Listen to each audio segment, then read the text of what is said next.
La culata del fusil de mi hermana golpeó contra el suelo, un sonido seco que rompió el aire matinal del patio de entrenamiento.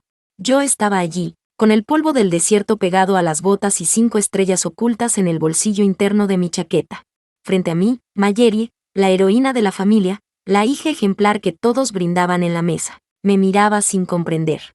Toda su vida me había visto como la fracasada que abandonó la academia, la que no soportó la presión, la que jugaba a ser soldado. Ese día, por primera vez, sus ojos se llenaron de algo nuevo, duda. El sargento Bronner, leyenda en la base por humillar a oficiales de alto rango por errores tan pequeños como doblar mal una manga, se había detenido frente a mí. Se cuadró, clavó los talones en la tierra y, con voz como grava y pólvora, dijo: General Huxley, señora. Ni un murmullo en la formación, ni un suspiro. Las miradas se desplazaron como ráfagas, y un susurro atravesó la línea de reclutas. ¿La hermana de Marjorie es general? Estoy fuera de servicio, respondí, baja pero firme. Manténgalo en silencio, sargento.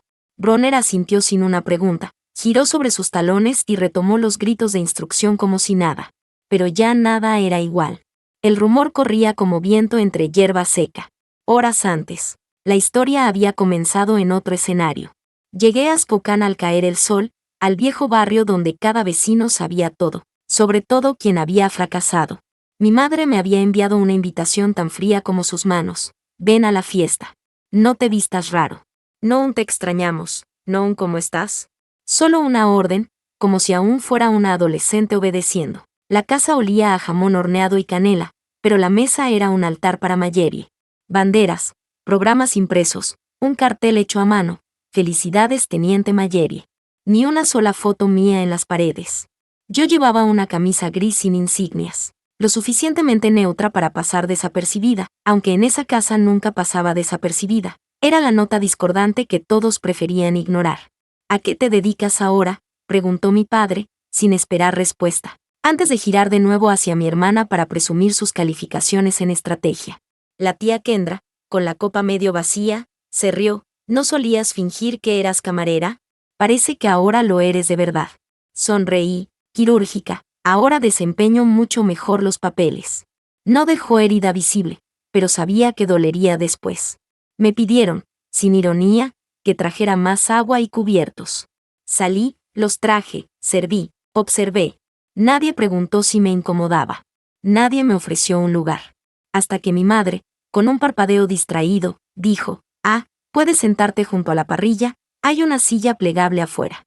Desde el frío del porche, observé por la ventana a Marjorie reír con un primo. Su voz clara, su uniforme impecable, sus ojos desviándose hacia mí con un gesto que no supe leer. Fue entonces cuando sentí la vibración en mi cadera. El dispositivo, pequeño, encriptado, que nadie en esa casa reconocería. Un mensaje: reporte inmediato a Fort Owen. Asignación de observador. Consejo de seguridad. Sonreí por primera vez en toda la noche. Guardé el aparato y miré una vez más esa pared llena de recuerdos selectivos. Algún día, pensé, cuando la persona correcta me saludara por mi verdadero rango, cada uno de esos marcos tendría que ser reordenado. Al amanecer, Fort Irwin se extendía ante mí como una mancha dorada en el desierto del Mojave. El polvo se levantaba en ráfagas cortas mientras las botas golpeaban al unísono. Me deslicé por la puerta lateral con mi chaqueta negra, pantalones tácticos y una placa sin rango, solo un código que 3 personas podían descifrar. No estaba allí para ser vista. Estaba allí para observar. Y entonces pasó. Bronner me vio. Se detuvo. Caminó hacia mí como si el resto del mundo se hubiera borrado. Y con ese saludo, el primero que recibía de un soldado frente a mi hermana, supe que el pasado que todos creían muerto acababa de resucitar. El día aún no había terminado, pero ya había cambiado el juego. La grava crujió bajo mis botas mientras dejaba atrás el campo de entrenamiento. Sabía que las miradas me seguían, que las conversaciones se congelaban cuando pasaba, y que mi nombre o lo que creían saber de él comenzaba a filtrarse por los pasillos. No me importaba. Yo no estaba allí para alimentar rumores. Estaba allí porque algo se había movido en la sombra, algo que no podía ignorar. La noche anterior, al regresar a mi alojamiento temporal en la base, encontré la habitación tan impersonal como siempre, cortinas negras, aire con olor a polvo seco y lejía, ningún indicio de que alguien viviera allí. Me senté, dejé la chaqueta sobre la cama y encendí el dispositivo encriptado. La pantalla mostró un parpadeo que me heló la sangre. Acceso no autorizado detectado. Origen, nodo interno. Etiqueta de perfil, Huxley Alpha. Ese identificador estaba muerto hacía años, enterrado junto a mi vida en el campo de operaciones. No se usaba, no se mencionaba, no existía, salvo para quien supiera exactamente dónde buscar. Abrí el canal de emergencia. Los datos aparecieron como cuchilladas en la pantalla. La intrusión había activado un protocolo que yo misma había diseñado, un sistema de contención llamado Alderson React. Un proyecto negro, enterrado tan hondo que ni siquiera figuraba en directorios oficiales. Y, sin embargo, alguien lo había rozado lo suficiente para encender la alarma. En la oficina de coordinación estratégica, la mayor Cecilia Pan me esperaba. Una mesa estrecha, el aire cargado de electricidad estática. Sin saludo, sin cortesías. General Huxley dijo: hemos registrado un acceso irregular con su antigua identificación. No he sido yo, respondí sin pestañear. Pero necesito saber quién fue. Su silencio fue más pesado que cualquier acusación. Entonces dejé claro lo que quería: acceso total a los registros de rastreo. 48 horas para encontrar al culpable antes de que el informe llegara a mando conjunto. Me lo concedió con una advertencia: si me equivocaba, el peso de la investigación caería sobre mí. De vuelta en mi alojamiento, lancé una búsqueda silenciosa. El rastro era incompleto, mal borrado, pero reconocí el patrón. Provenía de un dispositivo que yo misma había entregado a Mallory. Mi primer instinto fue protegerla. El segundo, confirmar lo que temía, que no tenía idea de lo que había tocado. Si no actuaba rápido, el sistema no tendría piedad. Contacté a Bronner por un canal que no figuraba en ningún manual.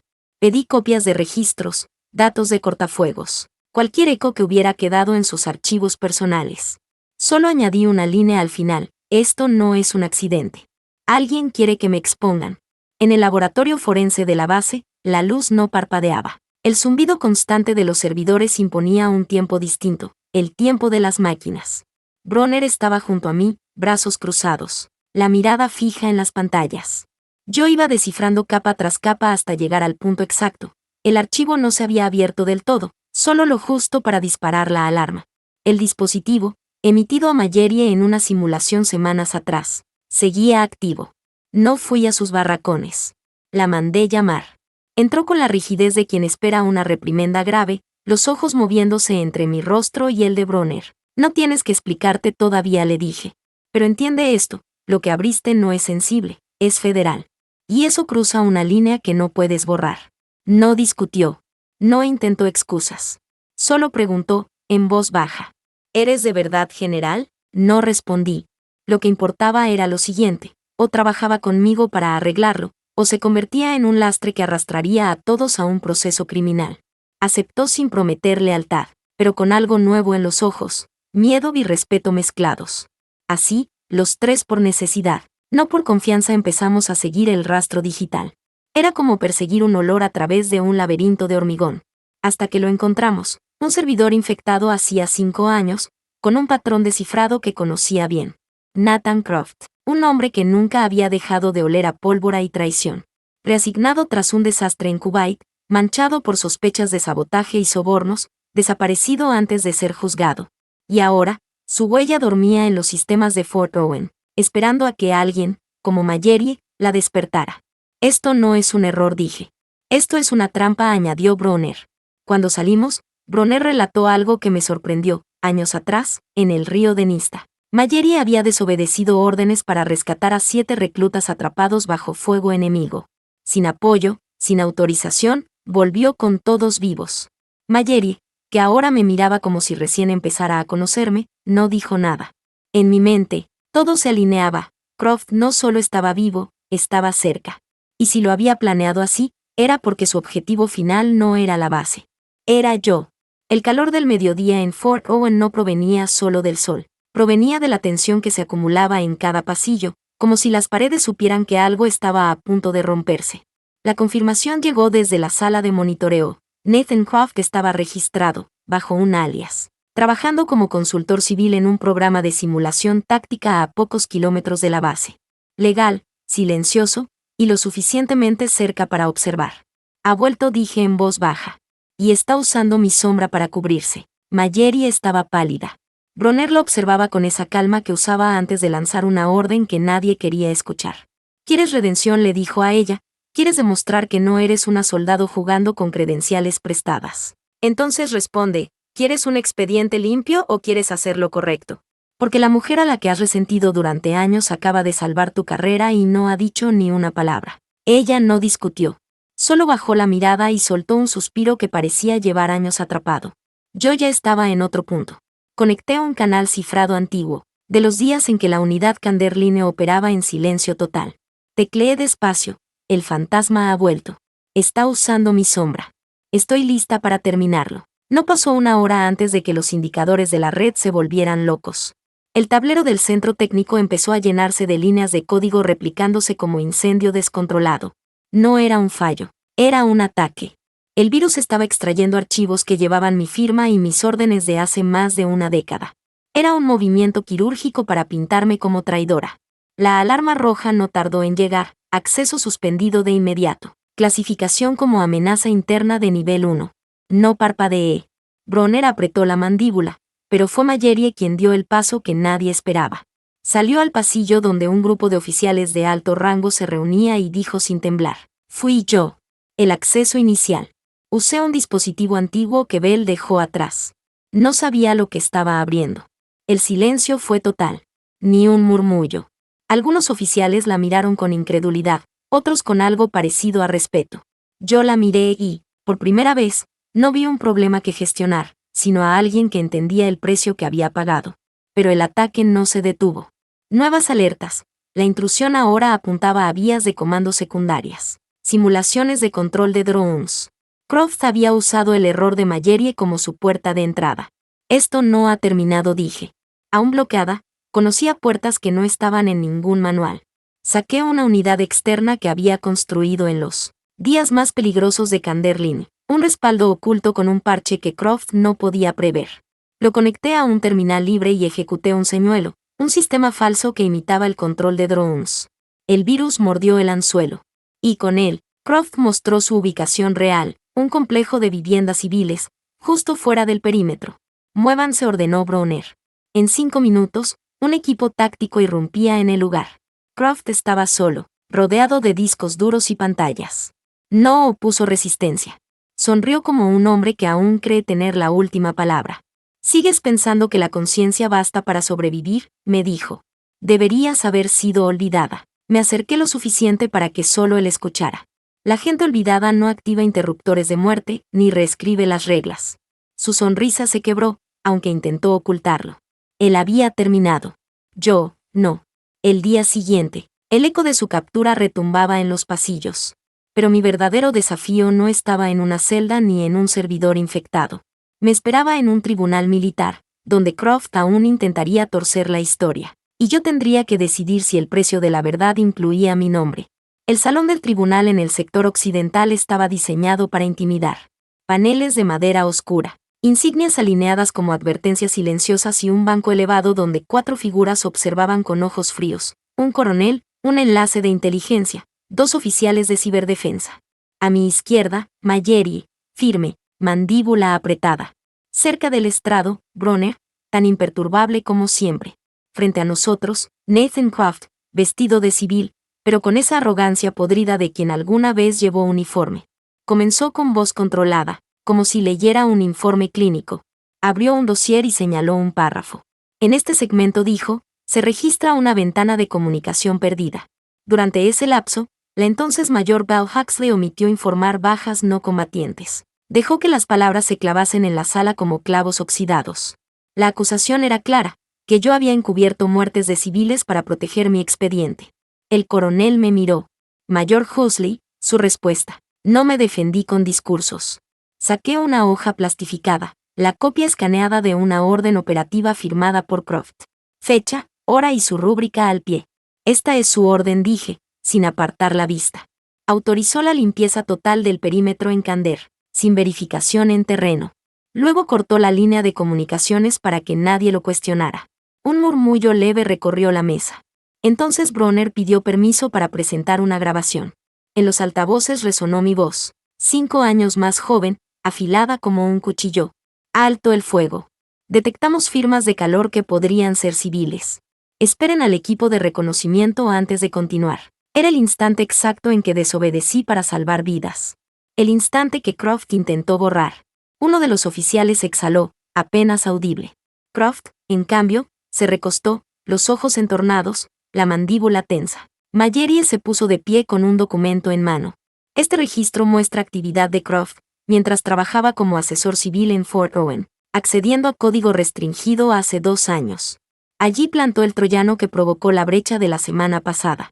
El peso del silencio fue distinto esta vez, no era el frío del juicio, era el calor de una verdad que nadie podía ignorar. El coronel me dirigió la última pregunta. Mayor, ¿por qué no reportó su actuación en Kander para recibir condecoración? Miré al frente.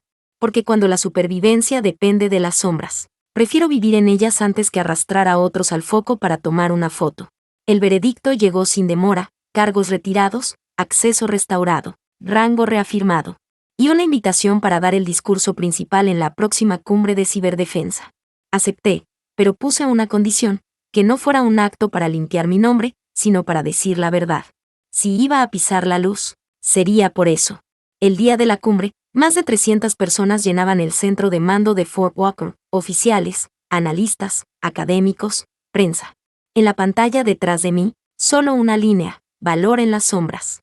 Sobrevivir a la guerra digital y a los viejos fantasmas. No sonreí. No me presenté. Nunca he fallado, dije. Solo elegí vivir donde nadie aplaude lo correcto. Hablé de Kander sin mencionar lugares ni nombres. Solo decisiones. El escaneo que mostraba la silueta de un niño, la orden de esperar, el costo en reputación y la ganancia en vidas. 17 nombres que no terminaron tallados en piedra. En primera fila, Mallory escuchaba con un portafolio en el regazo su propuesta para reformar la formación en ciberdefensa usando el caso de la brecha que ella misma había provocado. Cuando terminé, la llamé al escenario. Antes creía que quien se alzaba más alto merecía el mayor reconocimiento, dijo ella. Estaba equivocada. Los que se inclinan para proteger a otros son los que deben ser recordados. Su voz quebró solo una vez. Al final, la mayor Khan se acercó con un sobre Manila, la solicitud formal para desclasificar Kander. Eso pondría mi nombre en los archivos, junto con el de mi unidad. Me preguntó si lo quería. Lo devolví. No voy a quemar a otros solo para iluminar mi nombre. Y me marché sabiendo que había elegido el silencio, otra vez. Pero el silencio, cuando es por los demás, no es vacío. Es un escudo. 3 días después de la cumbre, me llamaron a una sala sin ventanas en el Pentágono. Allí me esperaban la mayor Khan y un enlace del Estado Mayor Conjunto. Sobre la mesa, un expediente sellado con el escudo del Departamento de Defensa y mi nombre en letras negras. Queremos honrarla, dijo Khan. La verdadera historia de la Operación Kander. Su nombre, su imagen, reconocimiento nacional. El general Van Oz, que años atrás había prohibido hablar del tema, añadió. Sería un símbolo. No solo una soldado, sino un rostro de integridad para una nueva generación. Planteé una única pregunta. Si acepto, ¿los demás quedarán expuestos? Reynolds dudó. Al final asintió. Hay riesgo. La encriptación solo llega hasta cierto punto. Vi, en mi mente, el rostro de Stanton, vivo gracias a que desobedecí, ahora llevando una vida anónima en Ohio. No respondí con palabras. Saqué un sobre que había traído preparado y lo dejé sobre la mesa. Estaba dirigido a las academias militares. Si la próxima generación necesita una historia, que sea esta, dije, pero sin mi nombre. Dentro del sobre había una frase escrita a mano. Cuando el reconocimiento exige un foco, tal vez hayamos olvidado por qué elegimos las sombras. En el pasillo, pasé junto a una cadete del ROC, sentada con el móvil. Leía mi discurso desde una transcripción en línea.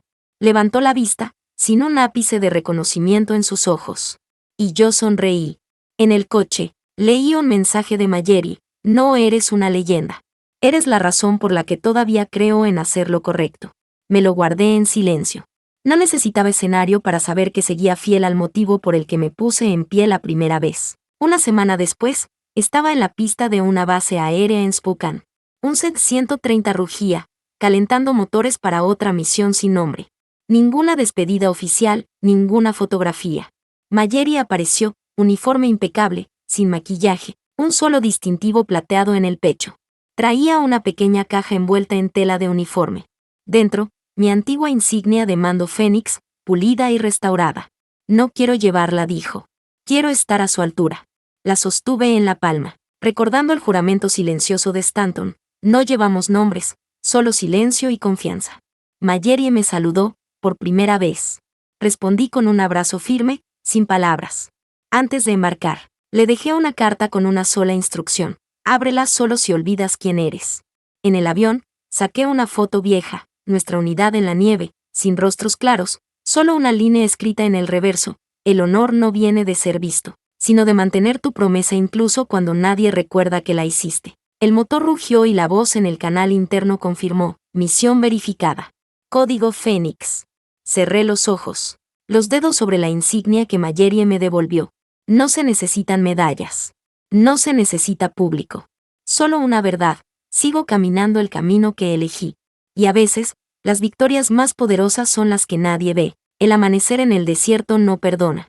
La luz se filtra como cuchillas doradas, revelando cada grano de arena, cada huella que la noche intentó borrar. Estaba en la pista secundaria de Fort Owen, revisando el equipo para una operación que no tendría registro oficial. No había prensa, ni discursos, ni siquiera un informe de misión con mi nombre.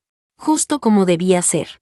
En mi bolsillo, el sobre que le había dejado a Mallory estaba ahora reemplazado por otro, más pequeño. Dentro, un fragmento de papel con una frase escrita a mano. Nunca olvides que tu uniforme no es un escudo, es una promesa. El equipo táctico se movía en silencio. Ninguno de ellos conocía la historia completa, y así era más seguro. El objetivo estaba a miles de kilómetros, pero la misión empezaba aquí, en la calma engañosa de un amanecer de domingo. Mientras revisaba el último cierre de mi chaleco, escuché pasos detrás de mí. Era Mallory. No tenía autorización para estar allí, pero traía en la mirada la misma determinación que vi cuando confesó ante los oficiales. Sé a dónde vas, dijo. Y sé que no vas a decirme nada. No lo negué. Solo le extendí una carpeta sellada con su nombre. Esto no es para abrir ahora, le advertí. Solo si alguna vez crees que el sistema te ha dejado sola. Sus dedos temblaban cuando la tomó. Me miró como si intentara memorizar cada detalle, como si supiera que pasarían meses, tal vez años, antes de volver a verme. El rugido de los motores cortó el momento. Subí la rampa del transporte sin girarme. En la cabina, el piloto me dio un vistazo rápido, sin preguntas. En este tipo de operaciones, las preguntas eran peligrosas. Durante el vuelo, repasé en mi mente los movimientos de Croft antes de caer. La red que había tejido no era solo un intento de destruirme, era una advertencia de que había otros como él, pacientes, invisibles, esperando su momento. Y yo sabía que el siguiente golpe vendría, tarde o temprano. A mitad de trayecto, encendí el dispositivo cifrado. Un mensaje único, sin remitente, la sombra no ha terminado. Nos volveremos a ver. Lo borré sin responder. No porque no tuviera nada que decir, sino porque sabía que la respuesta no se da con palabras, sino con acciones. Horas después, aterrizamos en un aeródromo sin nombre. El calor era espeso, el aire olía a metal y combustible. El comandante local me saludó sin apretar demasiado la mano, un gesto que decía sé quién eres, pero no voy a decirlo. La misión comenzó antes de que el sol tocara el horizonte. Pasamos entre callejones estrechos, azoteas polvorientas y puestos de vigilancia improvisados. Ninguno de los hombres o mujeres de mi equipo sabía que, en otra vida, había caminado estas mismas calles bajo un nombre distinto. Cuando la operación terminó, no hubo celebración. Solo una extracción rápida, órdenes de destruir registros y un regreso silencioso al punto de partida. De vuelta en la base, al caer la noche, recibí un paquete sin remitente. Dentro, un trozo de metal doblado, la placa de identificación de Croft, partida en dos.